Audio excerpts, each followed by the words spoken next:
how the smallest choices can quietly change the course of our lives.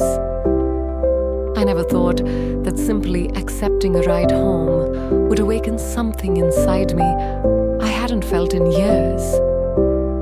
It wasn't planned, it wasn't dramatic, but looking back, I know that night was a turning point in a life I thought was already settled. Before I share the rest, let me ask you, where are you watching from tonight? I know many of you join me from big cities, small towns, and even quiet places in the countryside. Drop it in the comments. I'd love to see how far this story travels. That evening had started so simply. My husband had been called away on a last-minute work trip, which left me to attend his sister's birthday alone. The house was glowing with warmth, laughter spilling into the corners, the scent of homemade food lingering the fire, crackling softly as rain tapped against the windows. Jeffrey, my husband's younger brother, was there too. Always the quiet one. The kind of man who listens more than he speaks. But when he does, his words feel deliberate, almost careful. Over the years, we'd shared nothing more than small talk, polite smiles, nothing that lingered. By the time I was ready to leave, the rain was pouring harder. My umbrella was useless at home, and I'd parked halfway down the block. Pulling my coat tight, I was about to step outside when Jeffrey appeared beside me, keys in hand. "You're not walking in this," he said calmly, his tone leaving no room for protest. For a moment, I hesitated, didn't want to impose, but before I could finish, "Oh, it's no trouble." He tilted his head toward the door. The night air was cool, scented with wet leaves. We hurried to his car, both half laughing as the rain clung to us. When he opened the passenger door, that small, old-fashioned courtesy stirred something I hadn't felt in a long time. Inside, the warmth of the heater filled the silence. Wipers swayed rhythmically, streetlights glistening on wet pavement. We began with simple conversation work, the neighborhood, his sister's children. But then something shifted. Maybe it was the quiet of the car, maybe the rain wrapping us in a cocoon, but his words opened a door. He told me about a book he'd just finished, one about finding purpose later in life. And for reasons I can't explain, I found myself confessing more than I intended. How the house had felt too quiet lately. How I missed the chaos of our son being home. How the years were moving faster than I could hold on to. Then came the words that caught me off guard. Without looking away from the road, he said softly, "You don't strike me as someone who's lost their spark. You still notice things, the little details. That's rare." Something in me shifted. A warmth, subtle but undeniable, like being truly seen for the first time in years. By the time we pulled up to my house, the rain had softened to a mist. I expected a polite goodbye, but as I reached for the seatbelt, Jeffrey leaned slightly closer, his voice almost a whisper. "Cynthia, sometimes the smallest moments can change the way we see ourselves." The words lingered in the air like the faint scent of rain on his seats. I stepped out with my heart unsteady, knowing this was not something I could easily forget. And now I have to ask you, have you ever had a small, ordinary moment that changed everything for you? Tell me in the comments. I'd love to read your stories. And if you'd like to hear more stories that touch the heart, don't forget to subscribe to Love and Tears. Your support means the world to me. That night, I lingered at my front door, far longer than I should have, his words still echoing in my mind. Deep down, I knew this wasn't the end of it. Morning came with its own kind of magic and its own kind of lie. The sunlight stretched across my kitchen table in clean, familiar stripes. The refrigerator hummed the way it always had, and the rain from the night before was nothing more than a memory on the pavement outside. Everything looked ordinary again. But inside, I wasn't ordinary. Not anymore. I poured myself coffee, hoping the steam would carry away that restless feeling sitting in my chest. It didn't. Instead, I stood at the back door, staring at the maple leaves still glittering with 1,000 tiny drops. For just a few minutes, I wasn't a wife, a hostess, or anyone's mother. I was simply Cynthia, a woman with her own thoughts, carrying the echo of a man's careful voice. Sometimes, the smallest moments can change the way we see ourselves. I should have distracted myself with chores, laundry, cleaning, anything. But the quiet had its own way of nudging me, pointing me toward things I'd stopped noticing. The chip in the rim of the blue bowl from our first apartment, the way the morning light warmed the countertop under my palm. For years, I had moved through life like hallway lights on a timer, steady, predictable, responsible. But the night before had slipped in like a hand-pressed pause and left me standing in the silence. At 11 o'clock, my phone buzzed. A message. From Jeffrey. I found that book I mentioned. I can drop it by if you want. No pressure. 2 small words. No pressure. Suddenly felt like both a crossroads and a shrug. I could have ignored it. I could have told him to leave it on the porch. But instead, my fingers typed before my heart had time to second guess. I'd like that. I'll put the kettle on. When he arrived, the sky had that pale, washed blue look it gets after a storm. He walked up the path, slowly, the book tucked carefully under his arm, as if it held something fragile. At the door, he paused almost shy and said simply, "Hey." I stepped aside, heart steadying itself in my chest. "Come in. Tea or coffee?" "Tea." He said, his gaze flicking around my kitchen like the mugs themselves might hold the answer. The scent of bergamot rose with the steam as I poured the hot water curling into the space between us. He placed the book gently on the table. Its cover showed a lone figure walking along a shoreline, the title printed in small, stubborn letters, "Starting again, where you are." After a long pause, his voice broke the quiet. "I didn't mean to say anything strange last night about small moments. I just meant I notice you notice things. I always have." That word always settled between us. Not heavy, but undeniable. "It wasn't strange," I said softly. "It was kind, and maybe a little unsettling, in the best way." We sat. Funny how close a kitchen table can make 2 people feel, even without touching. We started with simple things.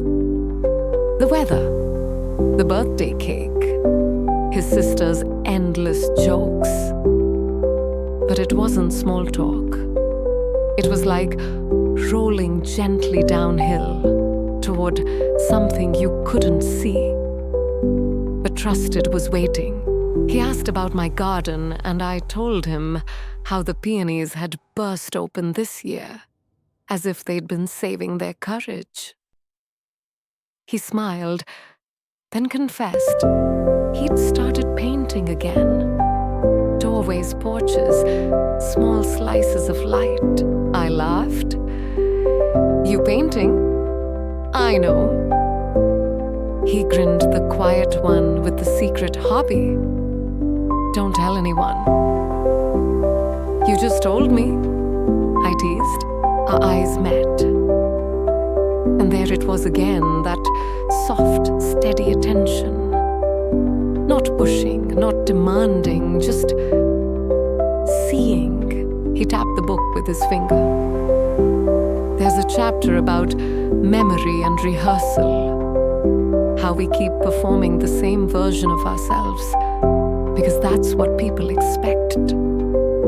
Sometimes it just takes one person to ask if we want to try a different part. Are you asking me? My voice had thinned to a whisper before I realized it. I'm asking if you want to feel like the main character in your own days again. He said, a faint blush creeping in. Not because of me, but because you deserve that. The kettle clicked as it cooled the sound, sharp in the silence. I poured more water just to give my hands something to do. My wedding ring caught the sunlight, a neat circle of gold, as constant as the years it had been there. I thought of my husband away on his trip. Our love sturdy, dependable, like a house built well enough to never creak in the wind. But even strong houses need a window cracked open sometimes just to let the air breathe. I don't know what I want, I admitted quietly, but I know what I don't want. I don't want to hurt anyone, and I don't want to pretend nothing happened last night. Jeffrey nodded slowly. Me neither. We carried our tea into the living room without deciding to. I put on a record, the kind with a scuffed sleeve, and a song that begins too softly. And just like that, we were no longer two people circling small talk. We were stepping into something neither of us had planned, but both of us felt. Tell me, have you ever had a conversation that changed how you saw yourself? I'd love to read your thoughts in the comments. And if you want to follow more stories like this, where love longing and choice meet in the quietest places, don't forget to subscribe to Love and Tears. Your support helps these stories live on. The first notes of the record were soft piano and a brush of drums, a melody that had lived with me through every decade of my life. I sank into the couch. Jeffrey sat, angled toward me, in the chair, not too close, not too far. The room smelled faintly of lemon oil and the ghost of last night's rain. Would you show me your paintings? I asked. He looked startled. They're not much. Neither is tea. I smiled, and yet, here we are. He reached into his bag and pulled out a sketchbook bound with a rubber band, like it was holding a secret. Slowly he opened it. The first page was my front door. The chipped frame, the brass knob, catching a small crescent of light. Drawn with such reverence, such patience that my chest ached. Another page showed us sidewalk shadows, stretching long as if they were sleeping. Another just a bowl of oranges. But in the way he'd captured them, they looked like a family, resting, touching, quietly shining. They're beautiful, Jeffrey. They're ordinary. Exactly, I said. That's what makes them beautiful. He closed the sketchbook, but kept his hand on the cover, hesitant. I don't want to cross the line. We won't, I said, surprised by how steady my voice sounded. But maybe we can walk up to it together and see what the horizon looks like from there. The music shifted. Outside, a single car rolled past. The clock ticked in a rhythm that suddenly felt like permission. May I hold your hand? He asked. Such a simple question. So respectful, so undoing.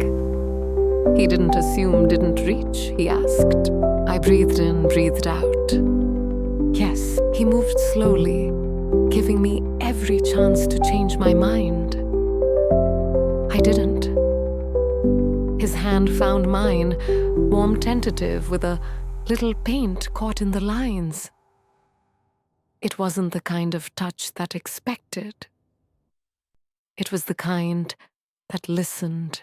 If you've ever had your hand held exactly when you needed it, no script, no agenda, you know, the kind of silence I mean, a silence that feels like permission to exist. I don't think anyone has looked at me the way you did last night in a long time. I admitted. Not because I'm unloved, I am, but because life gets busy. We become traffic in each other's schedules. I know, he said, and I believed him. We loosened our hands, letting them rest nearby like two boats drifting side by side, ropes slack but ready. He told me about a relationship he ended 2 years ago. Kind people, wrong map. I told him how my marriage had been in a long season of responsible conversations, budgets, doctor's appointments, the leaking gutter, threatening the siding. How I missed conversations that surprised me. Conversations that made my pulse remember itself. I don't want to steal anything from your life, Jeffrey said. You're not. I answered, surprising myself again. You're reminding me that I'm still in it. Another song began, soft strings. Without thinking, I stood and held out my hand, the oldest invitation in the world. Dance with me. Here. He blinked. Why not? I laughed. This living room has seen worse. We moved awkwardly at first, rediscovering where our feet lived. My cheek didn't touch his shoulder, but it could have. His hand rested respectfully against my back light, as if I might dissolve. This is safe, I murmured. This is safe, he agreed. When the music faded, we stopped. Still close, but not closer. He stepped back half a pace first, giving me the space before I even asked. That mattered more than I could explain. He lingered at the door sketchbook, tucked away his hands in his pockets. Boyish, hesitant. I should call my brother tonight, I said quietly. Not to tell him everything, but to tell him something true, that I want us to make more room for really seeing each other again. That's fair, Jeffrey said softly. It's good, actually. And you, I added, should keep painting doorways. But maybe start stepping through some of them too. He smiled, one of those private smiles people usually keep for themselves. At the threshold, sunlight spilled across the floor, like a quiet blessing. May I hug you goodbye? He asked. Yes. I answered the word, simple and whole. The hug was careful and complete at once. No secret promises, no stolen thunder. Just two people acknowledging something important had happened. When he left the house, looked unchanged. The record player still hummed with the needle resting. But inside me, something had shifted forever. Tell me, have you ever shared a moment so simple, yet so unforgettable, that it felt like the world quietly rearranged itself. I'd love to read your story in the comments. And if this touched your heart, don't forget to subscribe to Love and Tears. Because sometimes the quietest moments are the ones that matter most.